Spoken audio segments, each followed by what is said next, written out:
වයසට යන්නත් කලින් සීඝ්‍ර ලෙස දත් දිරා යාමේ ගැටලුවට ගොඩක් අය මුහුණ දෙනවා.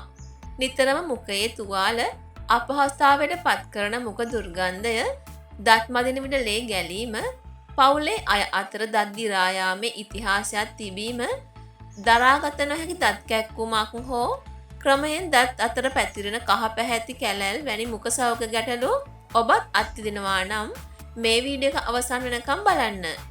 අද කියලා දෙන්න යන්නේ දත් සහ විදුරු මස් වල සෞඛ්‍ය සඳහා ඇදහිය නොහැකි තරම් ඵලදායී නිවසේ ඉඳන්ම කරගන්න පුළුවන් ස්වභාවික ප්‍රතිකාර කීපයක් ගැනයි. ආයුර්වේදයේ සඳහන් මෙම ප්‍රතිකාර ස්වභාවික වගේම අඩු වියදමකින් කරගන්න පුළුවන් වීම විශේෂත්වයක්. නවීන විද්‍යාව පවා ඒවායේ ප්‍රතිලාභ පිළිගන්නා අතරම මේ ප්‍රතිකාර ඉතා බලවත්. ශ්‍රී ලංකාවේ මුඛ සෞඛ්‍ය ගැටලු බහුලවම පවතින අතර අධ්‍යයන වලින් පෙනී යන්නේ වැඩිහිටියන්ගෙන් 81.6ක් දත් නැති වී ඇති බවත්, අවුරුදු 5-18 අතර ළමුන්ගෙන් 48%ක් දත් දිරා යාමෙන් පෙළෙන බවත්, ඒ වගේම පාසල් දරුවන්ගෙන් 60-70ත් අතර ප්‍රමාණයක් විදුරු මස් ආසාදන ලක්ෂණ පෙන්눔 කරන අතරම වැඩිහිටියන්ගෙන් 80%ක් පමණ දත් දිරා යාමෙන් පෙළෙන බවයි.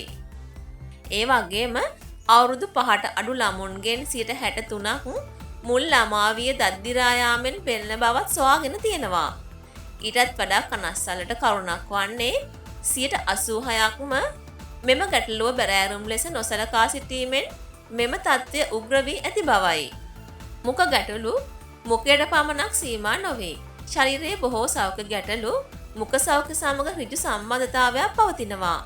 දක්ෂ වෛද්‍යවරුන් ඔබේ මුඛය පරීක්ෂා කිරීමෙන් පමණක් ඔබේ ශරීරයේ ගැඹුරු ගැටලු හඳුනාගත හැක්කේ ඒ නිසයි. අපි දැන් බලමු මේ සඳහා කරගන්න පුළුවන් ප්‍රතිකාර මොනවද කියලා. කරාබ් නැටි තෙල් ස්වභාවික විස බීජ නාශකයක් සහ වේදනා නාශකයක් වන අතර ආයුර්වේදයේ සිට නවීන දන්ත වෛද්‍ය විද්‍යාව දක්වා කරාබ් නැටි තෙල් වඩාත් ඵලදායී මුඛ සෞඛ්‍ය ප්‍රතිකාරයන් ලෙස පිළිගෙන තිබෙනවා. කරාබ් නැටි තෙල්වල ප්‍රබල බැක්ටීරියා නාශක, දිරීර නාශක සහ ප්‍රතිගිනි අවලවන ගුණ පවතිනවා. කරාබ් නැටි තෙල්වල ප්‍රතිලාභ අපි දැන් බලමු. මුඛයේ ඇති අහිතකර බැක්ටීරියා අඩු කරනවා වගේම කහ පැහැති කැලැල් ඉවත් කිරීමට උපකාරී වෙනවා. ඒ වගේම විදුරු මස් ශක්තිමත් කර දත් කැක්කුම සඳහා ස්වභාවික නිර්වින්දන ඖෂධයක් ලෙස ක්‍රියා කරනවා. ප්‍රතිගිනි අවුලවන තත්ත්වය සහ මුඛයේ තුවාල සුව කර මුඛය නැවුම්ව තබනවා. දැන් අපි බලමු කරාබ් නැටි තෙල් භාවිතා කරන්නේ කොහොමද කියලා. කරාබ් නැටි තෙල් මිලිලීටර් 10ක් වතුර මිලිලීටර් 250ක ප්‍රමාණයක දිය කරගන්න. එයින් ස්වල්පයක් මුඛයටගෙන විනාඩි 30ක් මුඛයේ රඳවා තබාගෙන එළියට දමන්න. දත් කැක්කුමක් සඳහා කරාබ් නැටි තෙල් බිංදුවක් ඔබේ දන්තාලේපයට එකතු කරන්න. නැතහොත් වේදනාව අඩු කිරීම සඳහා කෙලින්ම විදුරු මස් මත අතුල්ලන්න. රළු රසායනික ද්‍රව්‍ය අඩංගු වාණිජ මුඛ සෙදුම් දියර මෙන් නොව කරාබ් නැටි තෙල් මුඛය පෝෂණය කරන අතර ප්‍රයෝජනවත් බැක්ටීරියා ආරක්ෂා කර සංවේදීතාවය වළක්වා ගැනීමට උපකාරී වෙනවා. පේරකොළ පේරකොළ කියන්නේ මුඛයේ තුවාල සහ මුඛ දුර්ගන්ධය සඳහා භාවිතා කරන බොහෝ දෙනෙක් නොදන්නා ඖෂධීය ශාකයක්. පුද්ගලයන් 60 දෙනෙකු සම්බන්ධ කරගත් අධ්‍යයනයකදී පේරකොළ සැපීම මුඛයේ තුවාලවල වේදනාව සහ ප්‍රමාණය අඩු කරන අතර හුස්ම ගැනීමේ ගුණාත්මක භාවය පවා වැඩි දියුණු කරන බව සොයාගෙන තියෙනවා. පේරකොළ සැපීමෙන් ලැබෙන සෞඛ්‍ය වාසි අපි දැන් බලමු.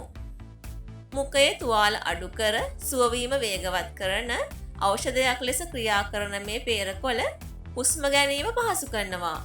මුඛයේ අහිතකර බැක්ටීරියා වළක්වා හිතකර බැක්ටීරියා වර්ධනය කරනවා. අපි දැන් බලමු කොහොමද මේ පේරකොළ භාවිතා කරන්න කියලා. නැවුම් පේරකොළ 2ක් හෝ 3ක් විනාඩි 2ක් සපන්න. යොෂ ගිල දමා කළු කොටස කෙල ගසා ඉවත් කරන්න.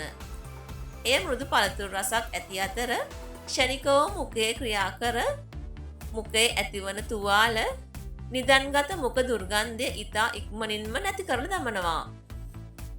කුඩු කරගත් අඟුරු.